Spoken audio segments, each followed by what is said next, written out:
불안을 넘어 기쁨으로라고 하는 제목을 가지고 하나님의 말씀을 전해드리고자 합니다.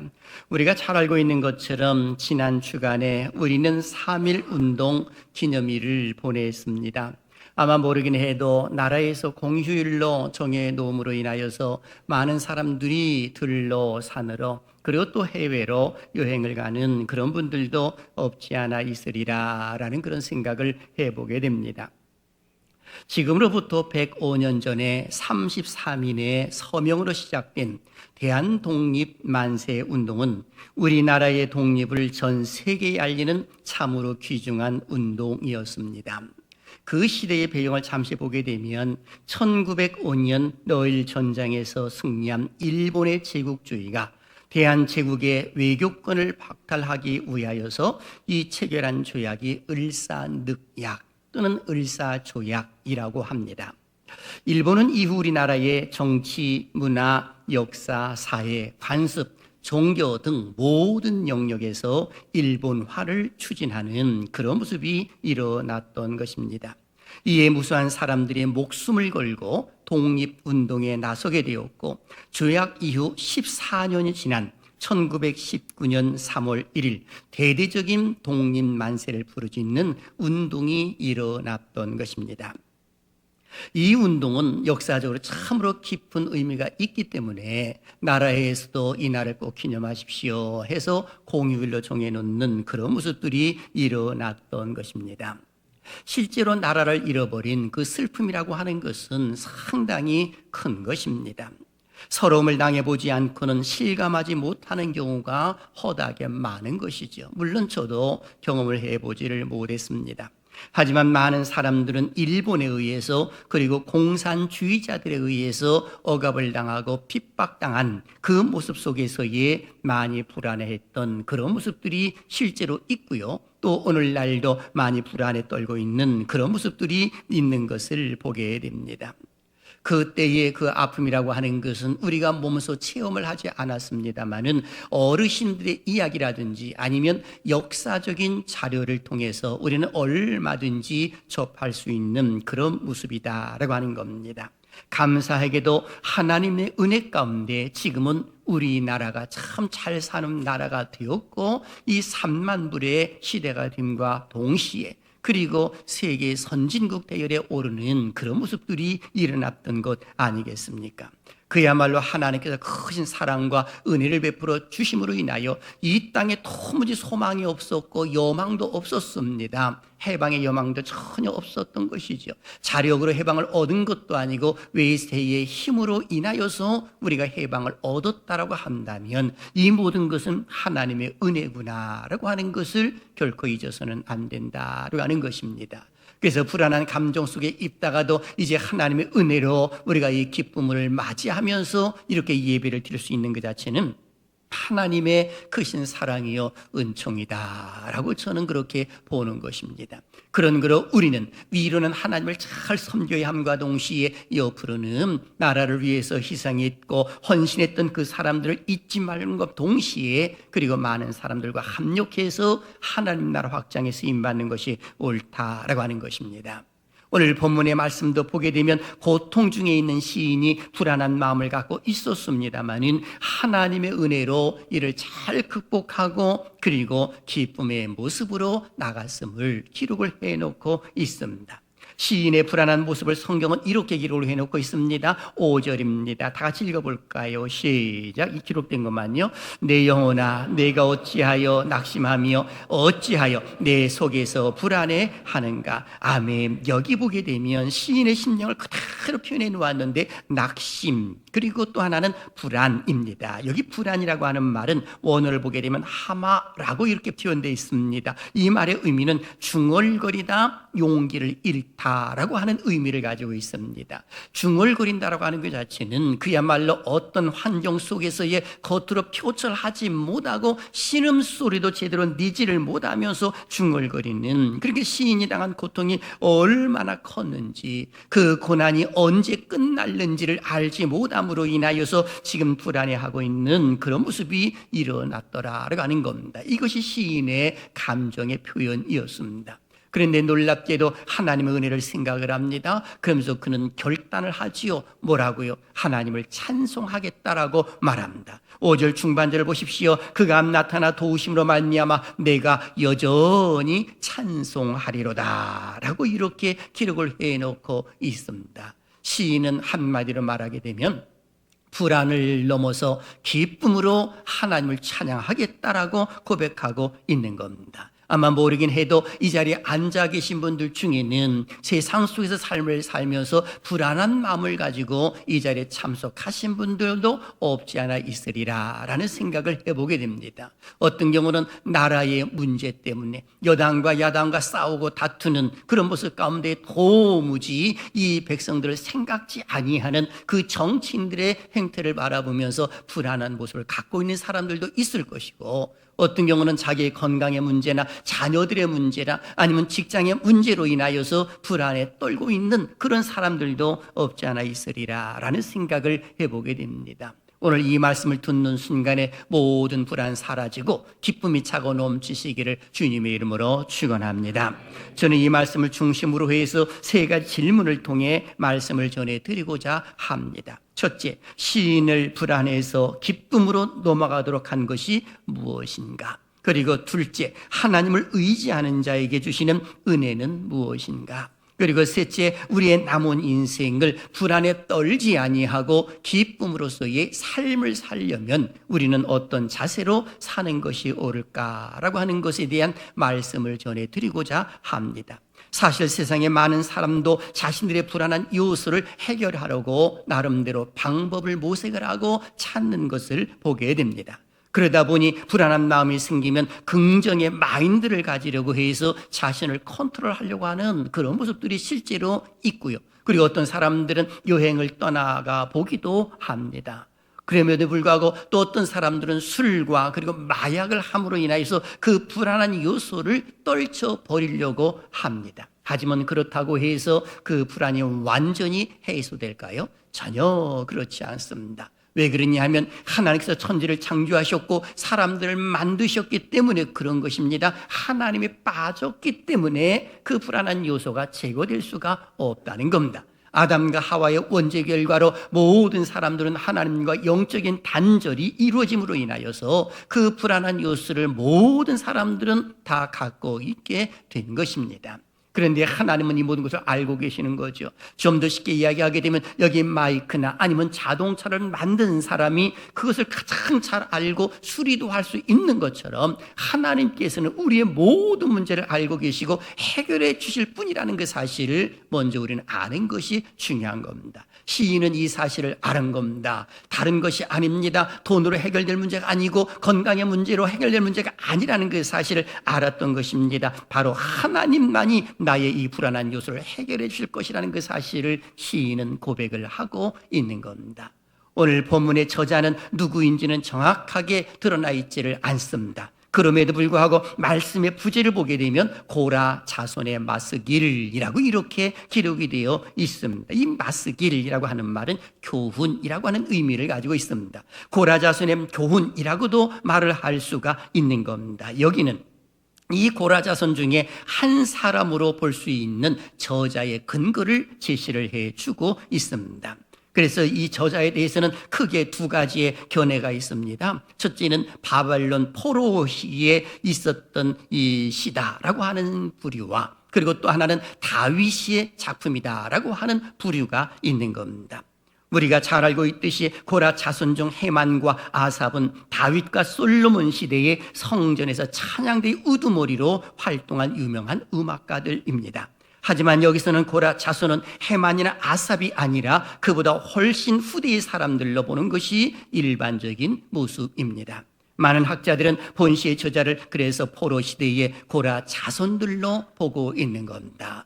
바벨론 포로 생활을 하면서 고국으로 돌아가지 못하고 1년에 3차례씩 하나님 앞에 제사를 드렸던 그런 모습과 그것을 인도했던 그 모습을 회상하는 그런 모습을 보면서 더 이상 가지 못하고 언제 이 환난과 고난이 끝날지도 모르는 상황 속에 그 불안한 모습을 가지고 있었다라고 해서 오늘 여기 고라 자손의 마스길이라고 이렇게 기록을 해 놓았다라고 하는 겁니다.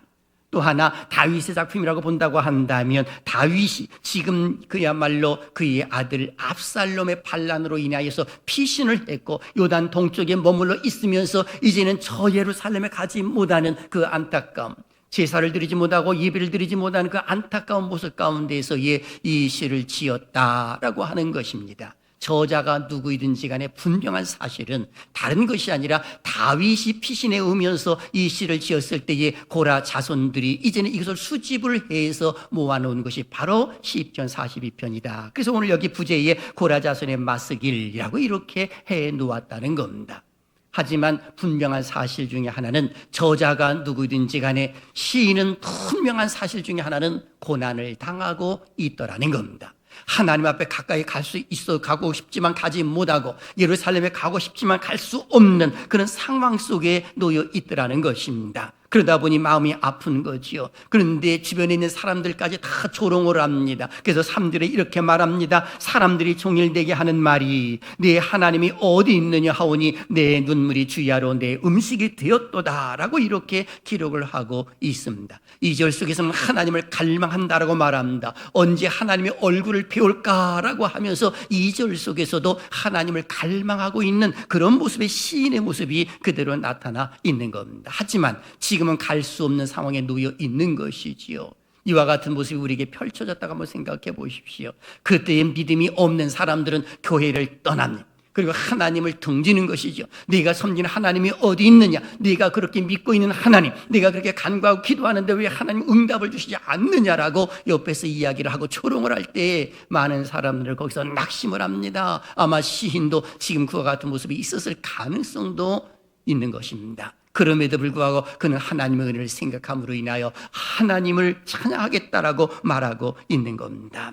자, 그러면 시인은 불안해서 기쁨으로 넘어가도록 한 것이 과연 뭘까? 시인을 불안해서 기쁨으로 넘어가도록 한 것은 3가지로 오늘 본문에서는 기록을 해놓고 있습니다. 첫째, 영혼의 갈급함을 본인은 알았다는 겁니다. 오늘 1절은 이렇게 기록을 하지요. 같이 읽어봅니다. 시작. 하나님이여 사슴이 시냇물을 찾기에 갈급함같이 내 영혼이 주를 찾기에 갈급하니이다. 아멘. 여기 보면 갈급함이라고 나와 있지요. 이 갈급함 원어로 보게 되면 탈로라고는 표현을 합니다. 원어적으로 보게 되면 부르짖다, 헐떡이다라고 하는 의미를 가지고 있습니다. 이 말은 시인의 갈급함이 얼마나 강렬한지 그 목마름을 지금 이야기해 주고 있는데, 예를 하나 들면서 사슴이 목마름 같이라고 하면서 그 사슴을 빗대어서 이야기를 한 겁니다. 여러분, 사슴은요 피가 뜨거운 동물입니다. 그러다 보니까 물을 자주 마셔야 되는 것이죠. 갈증을 느끼는 것입니다. 그러다 보니까 물을 찾기에 이곳저곳 헤매는 거죠. 그런데 중동 지방에는 강우량이 적습니다. 시냇물 찾기가 매우 어려운 것이죠. 건기가 되면 사슴들은 물을 찾기에 이리저리 헤매면서 갈급해하며 헐떡거리는 그런 모습이 시인이 도주하면서 피난길에 있으면서 이 소리를 들었던 것입니다. 그럴 때의 시인은 고백을 하는 것이죠. 사슴이 시냇물을 찾기에 갈급함같이 내 영혼이 주를 찾기에 갈급하나이다 라고 이렇게 고백을 하고 있는 겁니다. 만일에 시냇물을 찾는 사슴이 그 시냇물을 찾지 못하면 죽는 것처럼 내 영혼의 갈급함이 하나님의 은혜가 아니면 나는 죽을 것입니다 라는 그 사실 속에서의 하나님께서 이런 모습을 기뻐하시더라라고 하는 겁니다. 이것이 부활 안에서 기쁨으로 넘어갈 수 있는 첫 번째의 단계요, 두 번째는 회복을 소망했더라라고 하는 것입니다. 오늘 보면 4절은 이렇게 기록을 하지요. 또 읽어볼까요? 시작. 내가 전에 성의를 지키는 무리와 동행하여 기쁨과 감사의 소리를 내며 그들을 하나님의 집으로 인도하였더니 이제 이 일을 기억하고 내 마음이 상하는도다. 아멘. 여기 이 말씀 보면은 지금 이 일을 기억하고 무엇을 기억한다는 것입니까? 회상하다라고는 의미를 가지고 있는 것인데, 이 뜻은 자신의 뇌리에 새겨져 있는 생생한 과거의 기억을 생각하는 겁니다. 쓰리고도 단 모습이 바로 과거의 회상, 이 모습이거든요. 그런데 전에 성의를 지키는 무리와 동행하여 기쁨과 감사의 소리를 내며 그들을 하나님의 집으로 인도하였더니 라고 했는데, 이제는 그와 같은 일을 할 수가 없다라고 하는 그 사실을 이야기를 해주고 있는 겁니다. 절기를 맞이하게 되면 수많은 사람들이 성전에 와서 그들을 예배드리며 찬양하며 하나님 앞에 제사드리도록 인도했었는데, 이제는 가지 못하는 그 안타까운 마음 가운데에서 과거를 회상을 하면서 회복을 소망하는 그런 모습들이 일어났더라라고 하는 겁니다. 만일에 바벨론 포로 중에 있는 것이라고 한다면 더 이상 이 고국에 가지도 못하고 예루살렘 성전에 가지를 못하는 그 안타까움 속에서의 그 앞가슴을 그리고 있는 것이고, 만일에 저자가 다윗이라고 한다면 지금 피난길에 있는 그 모습 가운데서 성전에 가지 못하는 그 안타까운 모습 속에서의 그 회복을 소망하는 그런 모습이 있는 것 아니겠습니까? 그래서 가끔 가다가 저도 교인들이 기도받으러 이렇게 오시는 경우가 있습니다. 그때 떠오르는 말씀 가운데 하나는 이 믿음은 바라는 것들의 실상이요 보이지 아니하는 것들의 증거이니 라고 하는 말씀이 떠오를 때가 있습니다. 바로 그 말씀은 지금 내가 건강하지 않고 몸이 아프지만 그러나 믿음은 바라는 것들의 실상이니까 하나님께서 나를 치료해 주실 것이라는 건강한 모습을 꿈을 꾸고 회상을 하며 소망하면서 기도를 받으라라고 하는 모습 가운데 성경을 인용하는 경우가 가끔 있습니다.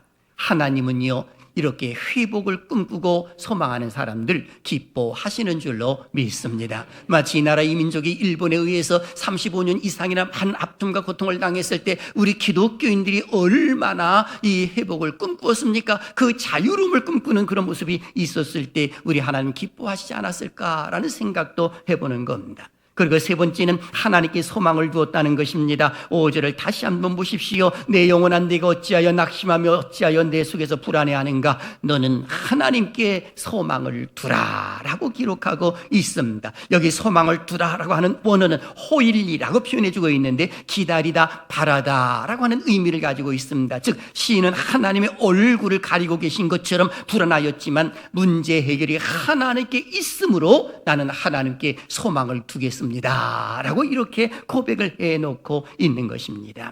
시인은 생각해 보았지요. 내게 왜 이런 고난이 왔을까? 내게 왜 이런 환난이 닥쳤을까? 라고 했을 때에 가만히 묵상해보고 생각해 보니까 그 이유를 발견한 겁니다. 그것은 하나님과 밀착되어 있지 않다는 겁니다. 하나님과 동떨어져 있고 죄를 지었다는 겁니다. 하나님께 밀착되어 있음으로 인하여서 이제는 내가 하나님께 소망을 두겠다라고 하면서 지금 가까이 나가는 그런 모습들이 일어났더라라고 하는 겁니다. 그렇습니다. 시인은 지금 어려운 상황 속에 놓여 있습니다. 마음이 불안합니다. 하지만 이를 극복하고 기쁘러 나갑니다. 그 비밀이 무엇일까요? 영혼의 갈급함을 알았습니다. 회복을 소망했지요. 하나님께 소망을 두었다는 것입니다. 사실 그렇습니다. 올바른 믿음의 사람이라고 한다면 환난당하고 어려움 당했을 때에 자기 자신의 영적인 상태를 바라보는 것이 가장 급선무 아니겠습니까? 시인이 그와 같은 모습을 가지고 있었던 것이죠. 내 영혼은 과연 하나님의 은혜를 갈급하고 있는가? 하나님의 얼굴을 바라보고 있는가? 진실로 내가 회복을 꿈꾸고 있는가? 라고 하는 것을 가슴에 담고 진실로 회복을 꿈꾼다고 한다면 하나님께 소망을 두는 것이 당연한 것 아니겠습니까?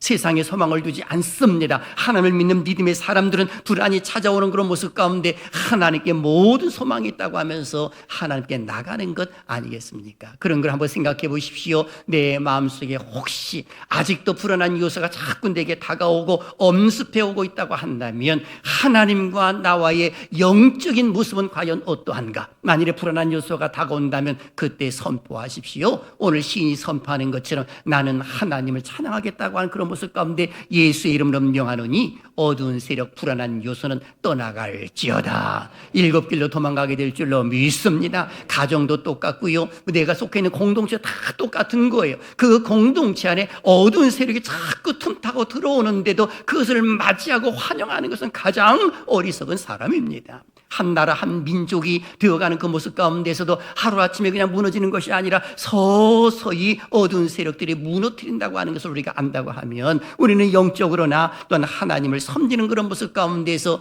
또는 우리 신체적이나 가정이나 내가 속해 있는 공동체가 잘 되어가도록 우리가 하나님께 소망을 두는 것이 옳다라고 하는 겁니다. 그렇다면 우리는 두 번째 질문을 해보게 됩니다. 하나님을 의지하는 자에게 하나님은 어떤 은혜를 주셨을까라고 하는 겁니다. 우리는 역사를 통해서 너무나도 잘 알고 있지요. 영혼의 갈급함을 채워주심과 동시에 이 모든 것들을 회복시켜 주셨다는 사실을 우리는 너무나 잘 알고 있습니다. 바벨론 포로 생활을 했던 이스라엘 백성들, 바벨론 포로 생활에서 70년이라고 하는 그 세월을 지나고 난 이후에 우리가 잘 알고 있는 것처럼 고레스 왕의 칙령으로 인하여서 세 차례에 걸쳐서 그들은 고국으로 돌아가도록 이야기를 합니다. 스룹바벨과 에스라와 느헤미야의 이 인도를 통해서 그들은 세 차례에 걸쳐 고국으로 돌아가는 하나님의 인도하심이 있었음을 성경은 기록을 해놓고 있습니다. 이것이 하나님의 응답이에요. 그리고 다윗에게 있어서는 어떤 응답입니까? 하나님께서 압살롬을 제거해 버리십니다. 다윗이 죽이지를 않았습니다. 하나님께서 제거해 버리신 것이죠. 그때 다윗은 자기 아들 압살롬을 살려주기를 원했지만은 결국 죽었다는 소식을 들었을 때에 압살롬아, 압살롬아, 내 아들 압살롬아, 차라리 내가 죽었더라면 하면서 울고 있는 모습이 성경 속에서도 기록이 되어 있는 것을 보게 됩니다. 모든 것들을 하나님께서 회복시켜 주셨지요. 이스라엘의 성군 삼아 주셨습니다. 그럴 때에 다윗은 고난이라고 하는 것을 다시 한번 묵상을 하면서 그는 고난에 대해서 이렇게 기록을 합니다. 시편 119편 67절 다 같이요. 시작. 고난당하기 전에는 내가 그릇 행하였더니 이제는 주의 말씀을 지키나이다. 아멘. 여기 보니까 고난당하기 전에는 그릇 행하였다라고 고백하고 있습니다. 그릇 행했다고 하는 말은 이 길을 잃은 상태에서 무엇을 행하다라는 뜻이거든요.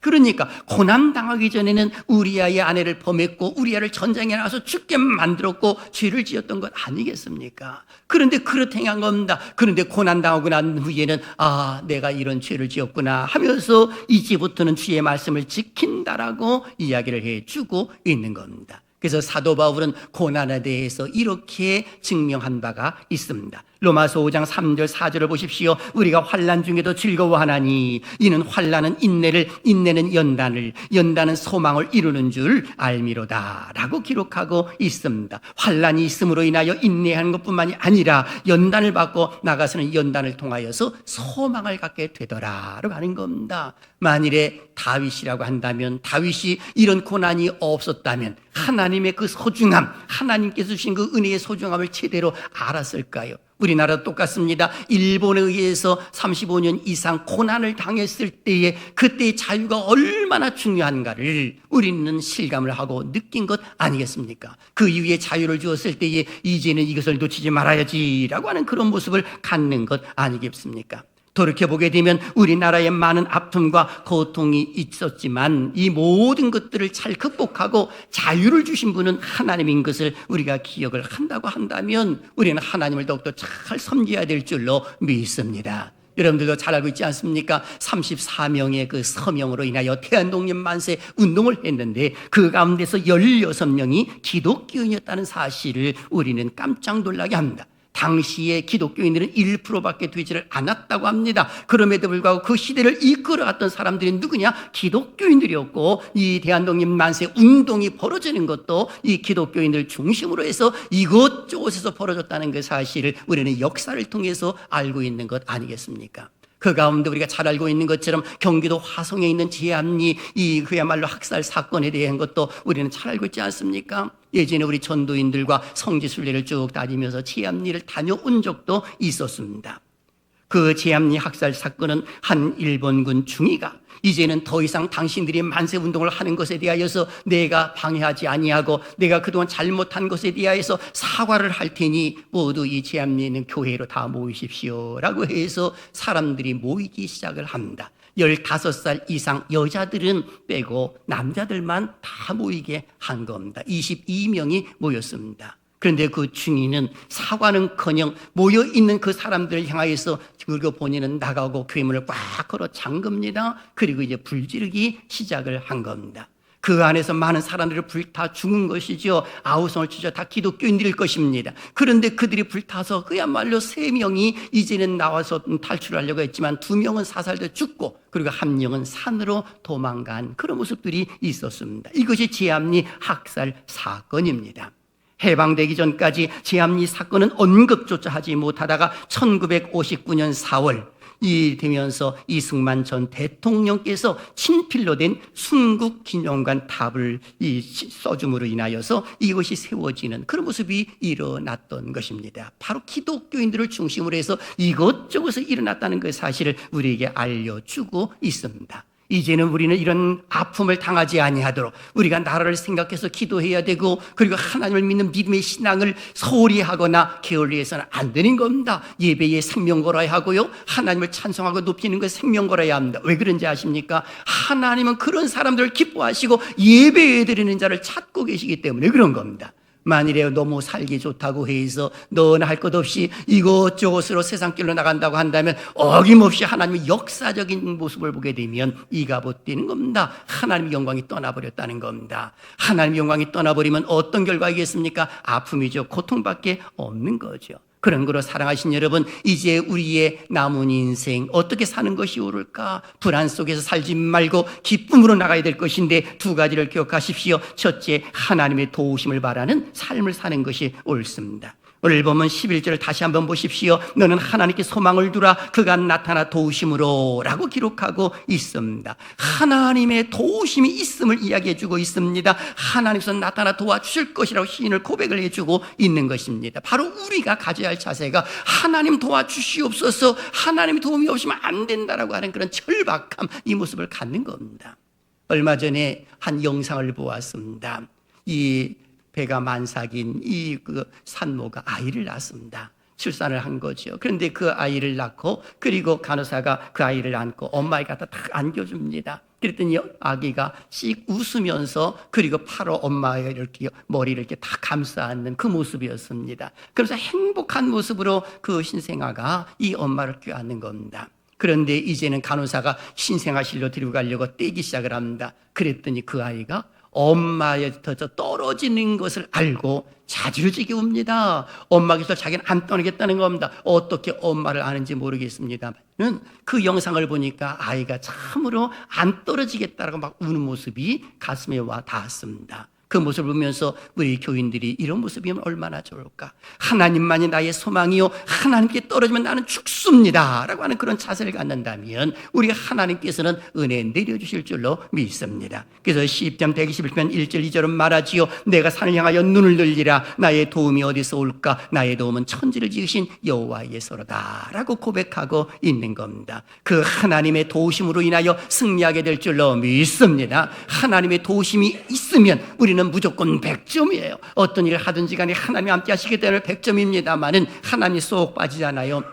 내가 권력을 갖고 많은 돈이 있다 하더라도 그것은 빵점입니다. 하나님이 빠졌기 때문에 그런 것이죠. 그리고 두 번째, 하나님을 찬양하는 삶을 살아야 합니다. 11절 하반절을 보십시오. 내 하나님을 여전히 찬송하리로다 라고 시인은 고백을 하고 있습니다. 여러분, 우리의 어떤 문제들이 잘 풀리고 잘 해결되고 형통한 모습일 때는 노래 부르는 거 쉽습니다. 그러나 삶이 힘들고 어려울 때 노래 부른다는 거 결코 쉬운 일이 아닌 것입니다. 그런데도 시인은 고백하는 것입니다. 내 하나님을 여전히 찬송하겠다라고 선포하는 겁니다. 문제가 해결되지도 않았는데, 지금 상황이 그대로, 아픔이 그대로 있는데도 사람들이 조롱을 한다 하더라도 나는 그래도 하나님을 높이겠다라고 말합니다. 이것이 우리가 가져야 할 자세인 겁니다. 왜 하나님 우리를 만드셨고 우리를 불러 모아 주셨을까요? 바로 찬송 때문에 부르신 것입니다. 이사야 43장 21절 다 같이요. 시작. 이 백성은 내가 나를 위하여 지었나니 나를 찬송하게 하려 함이니라. 아멘. 그렇습니다. 하나님을 찬송하게 되면 놀라운 일이 벌어질 줄로 믿습니다. 사도행전 16장도 보게 되면 바울과 실라가 복음을 전하다가 감옥에 갇히잖아요. 모진매를 맞았습니다. 그런데 그들은 기도하기 시작을 합니다. 그 기도에서는 급기야 찬송 소리로 울려 퍼지기 시작을 하더니 그 소리를 간수가 듣더라라고 성경은 기록을 해놓고 있습니다.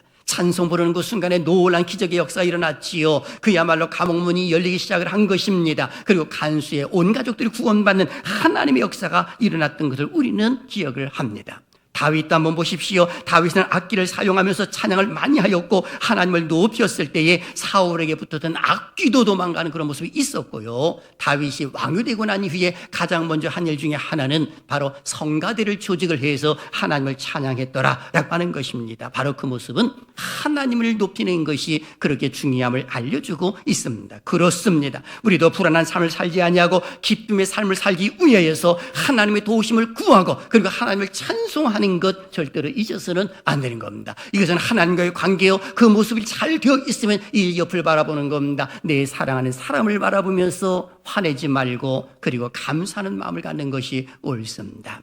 이런 이야기가 있습니다. 한 주부가 쓴 23년 만에 받은 칭찬이라는 수기가 있는데 저희 그 수기를 읽어보았습니다. 그 글에 의하게 되면 이 주부는 음식 솜씨가 좋답니다. 시집 식구들도 다 음식이 좋다라고 말합니다. 동네 사람들도 다 맛있다라고 말합니다. 그런데 유독 남편은 23년 동안 단 한 번도 그런 말을 하지 않더라는 겁니다. 그 말이 너무너무 듣고 싶었는데 하지 않더라는 거죠.